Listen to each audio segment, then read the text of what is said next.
వెలివేషన్ అవి కూడా కొంచెం బాగా ఓవర్ గా ఉన్నాయి. నిజంగా చెప్పాలంటే కొంచెం చిరంజీవి గారు ఏదైనా స్టోరీ సెలక్షన్స్ కొంచెం బాలయ్య చూసి నేర్చుకోవాలని. అసలు ఆ షాట్ చూస్తాండి ఇంకా అఖండ 2 నిజంగా హార్ట్ అటాక్ ఉన్న వాళ్ళు ఎవరైనా పోతారన్న, తట్టుకోలేకపోతున్నాం. అదేం షాట్ అన్న బాబు, సూలాయి ఇలా చెప్తా అంటే తలకాయలు లేచిపోతున్నాయి. అసలు థియేటర్లు తట్టుకుంటారా? అఖండాకు పోయినప్పుడే నిజంగా ఒక ట్రాన్స్ లోకి వెళ్ళిపోయామన్న. లాస్ట్ కి గుండెకే కూర్చొని చచ్చిపోయి వచ్చినాం బయటికి అప్పుడు అఖండ సినిమా చూసినప్పుడే. అసలు ఆ షాట్ చూస్తాండి ఇంకా అఖండ 2 నిజంగా హార్ట్ అటాక్ ఉన్న వాళ్ళు ఎవరైనా పోతారన్న. అసలు ఆ బాలయ్య గెటప్ ఏందన్న, మొత్తం జుట్టు పెంచేసి. నిజంగా చెప్పాలంటే కొంచెం చిరంజీవి గారు ఏదైనా స్టోరీ సెలక్షన్స్ కొంచెం బాలయ్యని చూసి నేర్చుకోవాలని. ఇలాంటి సినిమాలు కదా కావాల్సిన, ఏజ్ కి తగ్గ గెటప్ చేసుకుని బాలయ్యని చూస్తా అంటే మాత్రం నిజంగా లేస్తాందన్న. బాలయ్య అంటే కూడా లేస్తాను నిజంగా. అలా రోమాలు లెక్కపరుచుకో. ఆ షాట్ ఏందన్న, సోల్మేలా చెప్తాడేమో ఆ తలకాయలు లేచిపోతున్నాయి.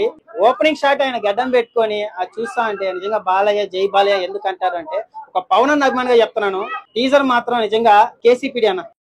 బాలయ్య సినిమా అప్పుడు నిజంగా రిలీజ్ అయితే ఎలా ఉంటుంది, థియేటర్కి వెళ్ళాలంటే నిజంగా కొంచెం ఆలోచించి ఆర్ట్ పేషెంట్ ఎవరైనా ఉంటే మాత్రం అఖండాకి వెళ్ళేటప్పుడు మాత్రం కొంచెం చూసుకొని పోండి. తమన్ అక్కడ సంపి వదిలి పెడతాడు, మామూలు కొట్టలేదు నిజంగా తమను. చెడుగా BMW ఇంకే రేంజ్ లో కొడతాడు ఒకసారి ఆలోచించుకోండి.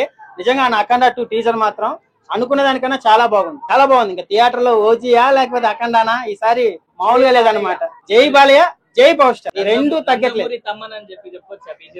బీజం మనకు తెలిసిందే, తమ్మని పక్కన పెట్టి. కానీ బాలయ్య అన్న 1 మ్యాన్ షో, ఆ షార్ట్ కే ఇచ్చేసాడు. అమ్మ సోలం తిప్పతా అంటే ఎందుకన్నా హాలీవుడ్ లో ఏదో పెద్ద పెద్ద సినిమాలు తీస్తారు, టైటానిక్, అవతారు, తొక్కాతోలు. బాలయ్యని చూసి నేర్చుకోవాలన్నాడేమో. ఎట్లా గూస్ బంప్స్ తెప్పియాలా, ఎలివేషన్స్ ఎలా తెప్పియాలి. నిజంగా మన తెలుగు ఇండస్ట్రీలో ఒక డైలాగు ఒక్కొక్క రాజమౌళి లేకపోతే ఈయన ప్రశాంత్ నీళ్ళు వీళ్ళందరూ కొన్ని 100 కోట్లు పెట్టి ఒక ఫైట్ సీన్ ప్లాన్ చేస్తారు కదా. బాలయ్య ఒక డైలాగ్ తో వస్తుందన్న, ఒక డైలాగ్ చెప్తే అది 100 కోట్ల సీన్. జై బాలయ్య. నిజంగా అలాంటి యాక్టర్ మన తెలుగులో ఉన్న దానికి దండం పెట్టాలన్న. అందుకే జై బాలయ్య అంటారు ఆయన. నందమూరి వంశమా బిడ్డ, నందమూరి ఫ్యాన్స్ మాత్రం నిజంగా కాలాలు ఎగరేస్తారన్న. నిజంగా తింపేస్తాడు. ఆ షాట్ ఏందన్న బాబు, థియేటర్కి వెళ్ళే మాత్రం దండం పెట్టేలా. మళ్ళా బయటకు వచ్చాడు మేము శవంగా మాత్రం రాకూడదు అనేసి. నాకైతే చాలా బాగా నచ్చింది అది. కానీ ఎక్కడో అనిపించింది అన్న, కొంచెం లేయర్ దాటారేమో అనిపిస్తుంది. ఎక్కడో ఎక్కువైపోతుందేమో స్టోరీకి, కొంచెం అది కొంచెం కరెక్ట్ గా అఖండ చాలా బాగా అనిపించింది, స్టోరీకి తగ్గట్టుగా ఎలివేషన్స్. బట్ ఎక్కడో ఒక షాట్ లో మన ఇప్పుడు అదే ఆదిపురుష్ ఉంది చూడండి, వెనకాల ఓవర్ గ్రాఫిక్స్ పెట్టేసి కొంచెం అట్లా అనిపించింది. బట్ బాలయ్య 1 మ్యాన్ షో అన్న, ఆ షాట్లు మాత్రం హైలైట్ అనిపించింది, చాలా కొత్తగా అనిపించింది అన్న. నిజంగా బాలయ్య బాబు ఎలా చేస్తాడు ఏంటన్నది మనం అందరికి తెలిసింది, కానీ ఇందులో మాత్రం ఇచ్చి పడేసాడు భయ. నిజంగా థియేటర్లు అందరూ కూడా సౌండ్ బాక్స్ మంచిగా నీట్ గా చేయించుకోండి, ఎందుకంటే మళ్ళీ చేసుకోండి, ఎందుకంటే పగిలిపోతాయి అవి. ఎందుకంటే ఆ మ్యూజిక్ కూడా అలా ఇచ్చాడు, మామూలుగా ఇవ్వలేదు. ఆ సోలం తిప్పేది మాత్రం హైలైట్, అసలు అది మాత్రం మైండ్ బ్లోయింగ్. నిజంగా మనం అఘోరాలను చూస్తూ ఉంటాం, అఘోరా కంటే ఈయన హైలైట్ కనబడుతున్నాడు. వాళ్ళు అంత మందిగా వెళ్ళిపోయి అక్కడ పూజలు చేసుకుని గడ్డాలు పెంచుకుని అలా ఉంటారు. ఈయన కానీ ఆ కాన్సెప్ట్ ఏంటో కానీ అసలు కొత్తగా తీసుకున్నాడు. చాలా అంటే ఈ సినిమా ద్వారా ఒక మెసేజ్ కూడా ఇస్తారనుకుంటున్నాను నేనైతే. చాలా బాగుంది. బాలయ్య బోయపాటి కాంబినేషన్ లో వచ్చిన ప్రతి సినిమా కూడా ఆల్మోస్ట్ 99% ప్రతిదీ హిట్లే, ఎక్కడ కూడా ఫ్లాప్ అనేది కనిపిస్తుంది. మరి ఈ అఖండ 2 అనేది అంతకు మించి ఉంటదంటావా? అంతకు మించిగా దానికి మించి ఉంటది. ఇంకా ఎందుకంటే సినిమాలో ఉన్న తట్టుకుంటారా అంటే తట్టుకోవాలి, ఎందుకంటే అక్కడ ఉంది బాలయ్య బాబు కాబట్టి ఆల్మోస్ట్ గూస్ వచ్చేస్తాయి జనాలకి అందరికి. జై బాలయ్య బాబు అంటారు, అందరూ అరుస్తారు. ఇక వెనకాల బీజీ గ్రాఫిక్స్ ఎలా ఉంది అంటే, మంచు కొండల మధ్య ఆయన అలాగా నరుక్కుంటూ వెళ్ళడం, సోలం మెడ చుట్టూ తిరగడం అనేది కొంత ఓవర్ ఎలివేషన్ అనిపిస్తుందా, బాగానే ఉంది అనిపిస్తుందా? ఆ సినిమా తగ్గట్టు బానే ఉంది. బ్యాక్గ్రౌండ్ స్కోర్ చూసుకుంటే గనక నైస్, పర్లా. బాలయ్య బాబు సినిమా అంటేనే తెలిసిందే, కాళ్ళు పెడితే సుమోలు లేగటం, విజిల్ లేస్తే అన్ని. ఎందుకంటే ఎక్స్పెక్ట్ చేస్తారు జనాలు బాలయ్య బాబు అంటేనే అంత. కానీ వయసు అయిపోయినా ఊపు ఉంది, ఇంకా ఊపుతా అన్నట్టుగా ఇంకా సినిమాలు చేస్తున్నాడు చూస్తే దానికి మాత్రం గ్రేట్ బాలయ్య బాబుకి. ట్రైలర్ మీద మీ ఎక్స్పెక్టేషన్ ఏంటి, సినిమా మీద మీరు ఎదురు చూస్తున్నారా? అంతే కదా మరి, ఇప్పుడు అది చూస్తేనే మళ్ళీ మళ్ళీ చూడాలనిపిస్తుంది.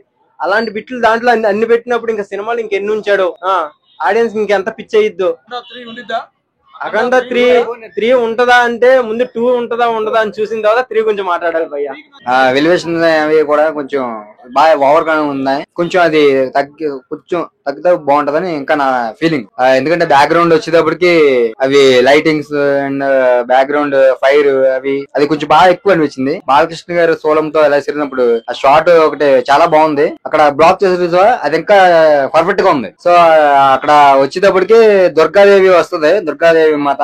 ఆయన ఫస్ట్ స్టార్టింగ్ ఆయన చూపులతో ఇలా జస్ట్ ఇలా విభూతి రాసుకొని చూపు ఇలా చూస్తున్నప్పుడు అక్కడ శివుడి యొక్క రూపం కనిపిస్తుంది కదా. అంటే శివుడి యొక్క కోపం ఎలా ఉంటుందో ఆయన కళ్ళలో చూసాం మనం. సో ఆ వేరియేషన్ లో చూపించాడు మనకి బోయపాటి గారు. సో కానీ బ్యాక్గ్రౌండ్ వచ్చేటప్పటికి బాగుంది, కానీ అది ఎక్కువగా అనిపిస్తుంది నాకు ఎందుకో. కొంచెం దాన్ని సరిచేస్తే ఇంకా బాగుంటదని. బీజం అంటే మన తమ్మన్ గారు ఇంకా చెప్పాల్సిన ఉంది, ఆయన కోసం చెప్పవలసిన లేదు, అంతే కదా. మరి మీకు టీజర్ లో నచ్చిన షార్ట్ నాకు టీజర్ లో నచ్చిన షార్ట్ ఏంటంటే బాలకృష్ణ గారు ఒక కంటి చూపుతో చంపేస్తాంటారు చూసా, అలాగా కంటి చూపుతో ఆయన ఒక చూపుతోటే ఈ సృష్టిని మొత్తం అంతా ఏలేదు సాక్షాత్ ఆ శివుడు మహాశివుడు అని చెప్పి చెప్పడంతో ఆయన చూపుతో దానికి అర్థం. సో నాకు ఆ షార్ట్ బాగా నచ్చింది.